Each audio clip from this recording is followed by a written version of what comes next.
Hello everybody, Sorbeaten here and welcome back to another mathematics video. In this video we will be looking at bearings, and at the end of this video you should be able to 1. Identify the 4 cardinal points, and 2. Determine the bearings of a point from a point. So let's head into it. What exactly do we mean by bearing? Now a bearing is a direction measured from north in a clockwise direction and is given only by an angle as a 3-digit number. So one key thing that we should remember is that for bearings, we always start from the north line.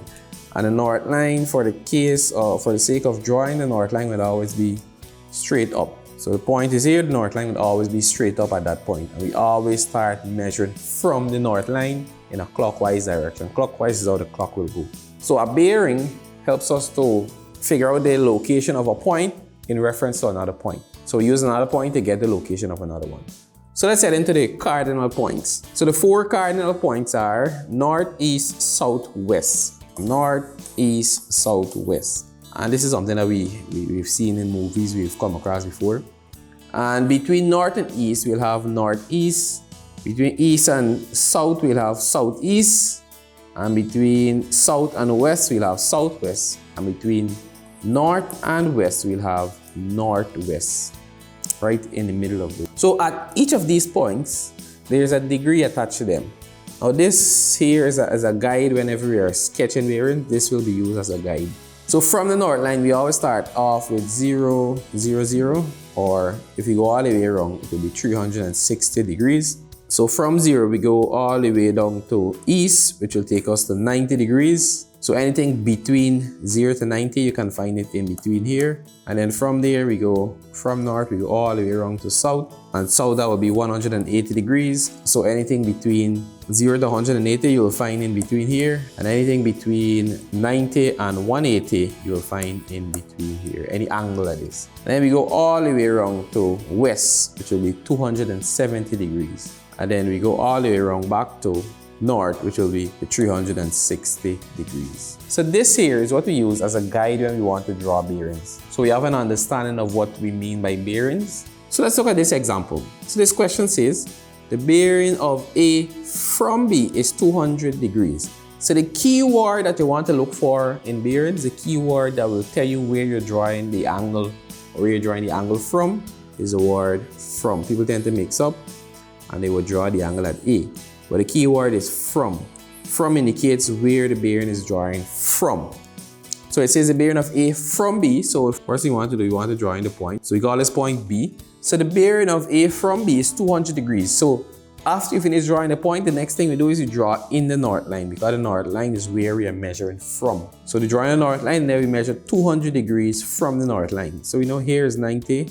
Around here would be 180. So we know 200 degrees would come somewhere like around here. And at this point, we'll have the point A, and we put in the 200 degrees. So the bearing of A from B is 200 degrees. Bearing of A from B is 200 degrees. And that is how we draw that diagram. So the next thing they want us to determine the bearing of B from A. So in this case, you see the from is at A. So at A is where we'll get the angle now. So to get that bearing, of course, we draw up the north line, and then the bearing of B from A, so north, and we go clockwise.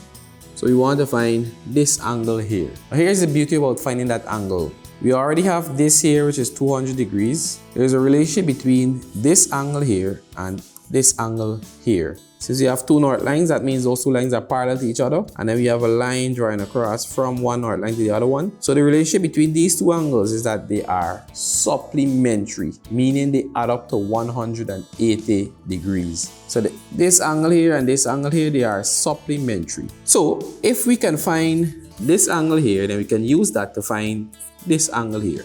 And that would answer the question. So if we know here is 200 degrees, we know this piece would be, this will complete the circle, we'll have 360 subtract 200 degrees, and hence this will give us 160 degrees. So if there is 160 degrees, then we know, since they are supplementary, we know this angle would be 180 subtract 160 degrees. Hence this will give us 20 degrees. So therefore we can say the bearing of B from A is 20 degrees. So we use a 3 digits, so 0 to 0 degrees or 20 degrees. And that is how we answer this question. So let's look at another one, of course. This one says, the bearing of P from Q is 120 degrees. Determine the bearing of Q from P. So we need to draw this piece of information. So it says the bearing of P from Q. So since we are coming from Q, we'll draw in a point Q. And next thing we draw up the north line. So they said the bearing from Q is 120. So you know here is 90, 120 would be right somewhere here. And this will take us to this point, which would be P. So we put in the north, and this will be 120 degrees. So we put in the north line, this is the north line. So here would be 120 degrees. So the next question says, determine the bearing of Q from P. So we're coming from P now. So we draw up the north line, and we're going from P. From the north line at P, we go all the way around here. So this is the bearing that we want to find. So before we can find for the bearing, we can use this angle and this angle, the relationship between them, to find the missing angle. So we can say this piece here would be equal to, so we know they're supplementary, so it will be 180 subtract 120, which will give us 60 degrees. So here to here would be 60 degrees, but that's not the one we're concerned with. We're concerned with this outer piece. So we know the outer piece will complete the circle. So we know this bearing would be 360, since it will complete the circle, subtract 60. And this will give us 300 degrees. So you can say, therefore, the bearing of Q from P is 300 degrees. And that is the answer there. So let's look at another one. This one says, the bearing of H from K is 60 degrees. Determine the bearing of K from H. So you can probably pause this one and try to work it on your own before I do it.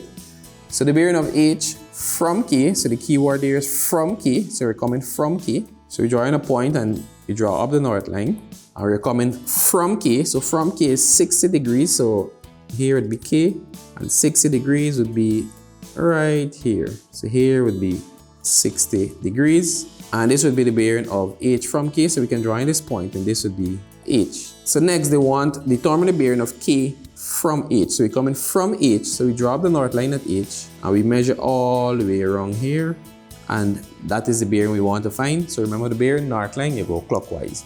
So we can find this angle here, and then we'll use that to find for the bearing. So we know here is 60, so we know these two angles are supplementary. So this angle here would be 180 subtract 60, which will give us 120 degrees. So the angle here would be 120 degrees. So to find the bearing now, we know around here will complete the circle, which is 360. So we'll say 360 subtract 120 would give us the bearing, which will be 240 degrees. So therefore we can say the bearing of K from H is 240 degrees. So we know 240 degrees. And that is how you find for the bearing for this question.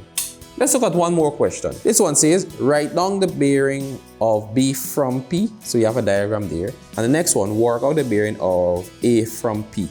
So we have a diagram here, and we see what's going on in the diagram. So they want the bearing of B from P. So you know it's from P. So from this P, you want the bearing of B from that P. So we see the north line is already drawn at P. And we see it goes 120 degrees. So here would be 120 degrees. The next one, work out the bearing of A from P. So they want the bearing of A from P. So we need to find, we already have the north line, so we need to find this bearings here, all the way around here. So we see we already have the 120, and we already have this piece to be 90. We know 120 plus 90 will give us 210. We know 210 would be this from here to here. So we know the remaining would be this piece here. So to find that remaining piece, we can say 360 subtract 210. And 360 subtract 210, that will give us 150 degrees. So this remaining piece, this piece here would be 150 degrees. So we know the total bearing now would be 120 plus 150, which would be 270 degrees. So to answer this question, we can say it's 270 degrees. That is the bearing. We had to find this piece here, and then we just add it to the one we already know, which is the 120. That is how we answer that question. So with that, this has brought me to the end of this video. I trust that you have a good understanding of the introduction of bearing. Remember, the key thing is bearings, you start from the north line and you go clockwise. And the key word to look for is from. So of course, I must leave these 2 questions for you to practice, for you to sketch, practice sketching. And as long as you can sketch these here, you're good to go with bearings. So remember, keep practicing and I'll see you in the next video.